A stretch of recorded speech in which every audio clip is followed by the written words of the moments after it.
Hello everyone, so today I'm gonna present you the story of Jane Eyre. So let's go!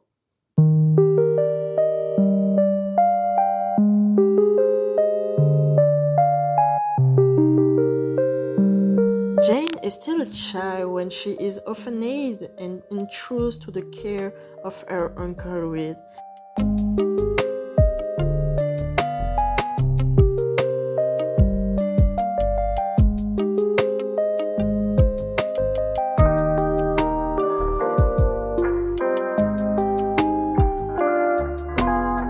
Before his death, Mrs. Reed made a promise to him to raise Jane. As protective as Mr. Reed was, his wife is cold and selfish.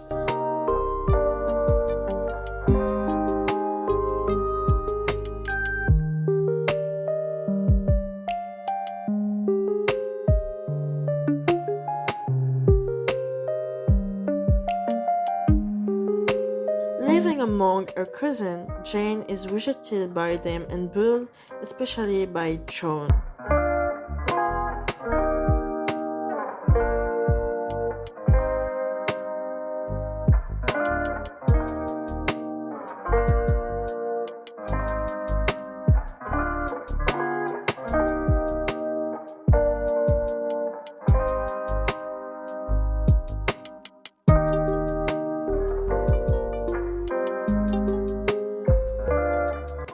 Following a severe punishment for her aunt, she faints in the red room where her father died.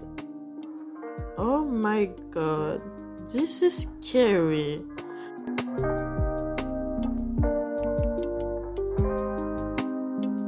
The pharmacist wakes her up and convinces Mrs. Reed to send her to a boarding school.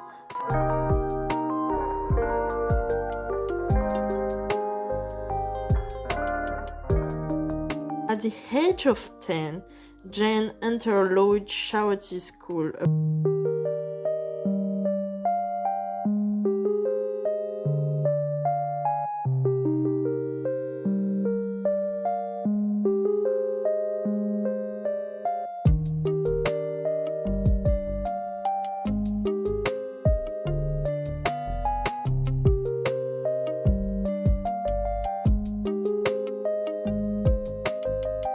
Boarding school run by the very rigid Mr. Brocklehurst.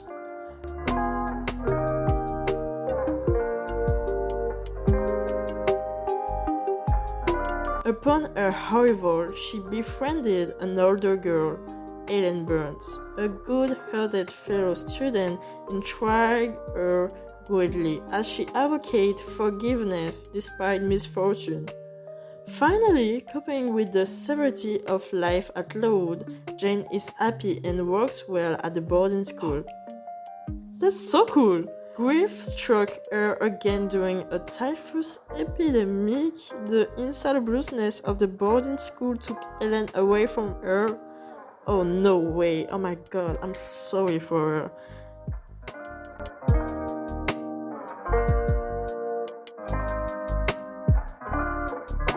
So, when the epidemic was over, the school was rebuilt and living conditions improved greatly under the direction of Miss Temple. Oh, the best teacher! I say to you, Miss Temple was the best teacher. Jane Eyre spent another 8 years at Loud, 6 as a student and 2 as a teacher, a position she was offered after becoming the best student. Oh, this is amazing! All this year were marked by hard work that would shape her perfect education. When Mrs. Temple left, Jane decided to leave Loud, oh no, and placed an advertisement to become a tutor. Mrs. Fairfax replies and invites her to take charge of the education of Adele. I'm sorry for this. Daughter of a former mistress of Edward Rochester, the wealthy owner of Thornfield Hall Castle. Jane is warmly welcomed by Mrs. Fairfax, whose shopkeeper and distant cousin of the owner. For the first few months, she finds it difficult to adapt to her new to well-ordered life and experiences loneliness and boredom.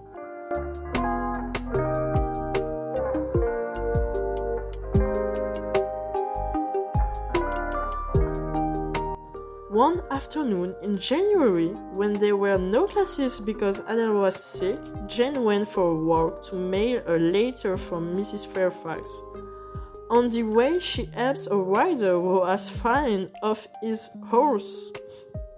At first, the man grumbled and seemed unsympathetic.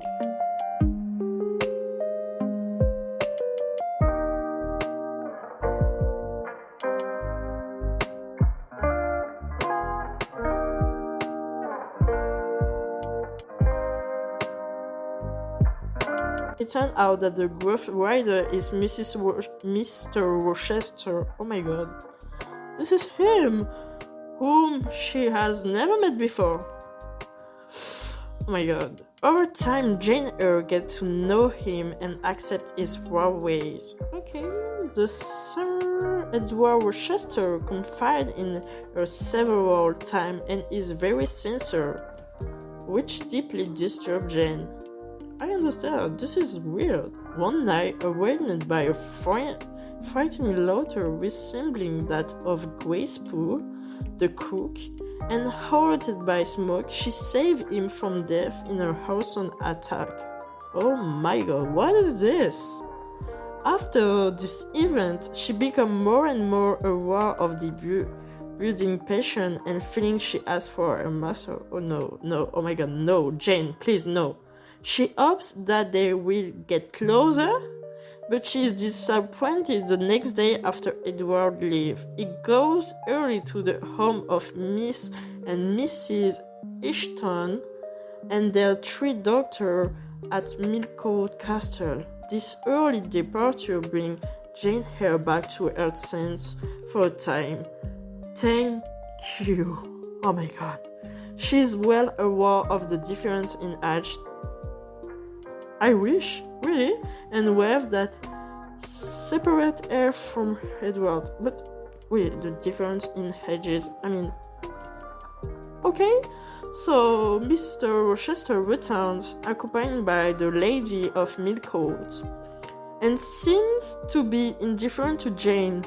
Thank you. But no distant.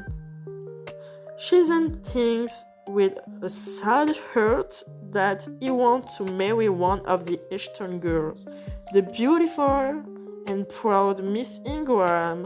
At the same time, she understands that a secret is being kept from her. Grace spent many hours in seclusion without anyone ever mentioning it or protesting. Okay, this is weird, but okay. During this visit, 2 strange characters appear, Mr. Mason and a Bohemian woman. The latter is in fact Mr. Rochester in disguise, trying to talk to Jane without arousing suspicion. He discreetly inquires about Jane's feeling for himself. Then he reveals his identity and confesses to being afraid of this mysterious Mr. Mason. A new discussion between Edward and Jane suggests that he will marry Blanche Ingram very soon. Oh, thank you. I'm sorry for Jane, but thank you. Jane then leaves for Gateshead to visit Mrs. Reed, who is very illness. Oh. Okay. There she learned that her former young torturer, John Reed, has committed suicide. Oh. I would say it's maybe a little funny because we don't care about him. He's a bad character, I mean. Mrs. Reed is on the verge of death and tells Jane about a very rich uncle. Oh my god. After a month, she returned to Thornfield Hall. Edward confessed that he has always preferred her and that he wants to marry her and not Blanche. No. capital at first, Jane finally accepts his proposal and the wedding can begin. On the day of the wedding, Jane learned at the altar about Mr. Rochester's terrible secret. He is married to Mr. Mason's daughter. He cannot marry another. His first wife is in fact still alive and living in hiding on the 3rd floor of Thornfield Hall under Grace's car. For she turned out to be crazy and wild. Drunk with grief and death in her soul, Jane lived in the night to avoid succumbing to the temptation of becoming Rochester's mistress. Thank you. Who shows her his love? Totally helpless, she wandered for 3 days before taking refuge, agonizing in the Weavers family under the name of Jane Eyre. She stays there for a month and befriends the pastor St. John and his 2 young sisters, Mary and Diana. At Jane's request, the pastor finds her a position as a teacher in the village, which allows her to live independently. St. John had a vocation to become a missionary and offered her to accompany him to India and become his wife. After a few months, the pastor discovered Jane's true identity and tells her that she is a witch heiress of the uncle mentioned by Mrs. Reed. What? So she's a witch now? I mean, okay, that's cool. I mean, yes, yeah. This is so cool. Jane Eyre discovered that her host, the Weaver, are her paternal cousins who were disinherited by the deceased uncle. Huh? She decided to split her inheritance 4 ways with her cousin as she is only too happy. Oh, that's so sweet. To have found a warm and loving home. Oh, this is so cute. Although she has only fraternal feeling for St. John, she is about to agree to go with him. Huh? But without marrying him. Oh, yes, thank you. Then a strange event occurs during the night. She hears a voice out of nowhere calling her. Recognize Edward's voice. What? And decide to inquire about his condition by returning to Thornfield Hall. When she arrives, the castle is nothing more than a heap of ruins, the fault of a fire that burned out shortly after Jane Eyre's departure. Oh my goodness. It was Mr. Rochester's first wife. Oh my god, she this crazy? Who set the fire in a new fit of madness?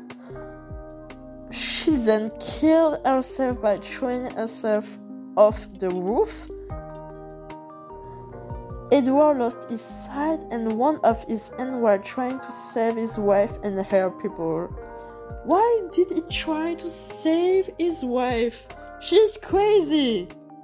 Let her die! I mean, it's a choice. I mean, you can let her die. It's okay. He now lives alone in a remote manor. Jane, still in love with him, immediately runs to him. Oh my god. The union can now be celebrated. After 2 years of marriage, Edward partially recovered his sight and the family has a new baby boy. Oh! That's so cute. I mean, okay. Yes. Cousin Mary and Diana find husband and live happily ever after. Congratulations to them. And St. John went to India to fulfill his mission but remains single. Okay, that's cool for him, I would say, maybe. So this is the end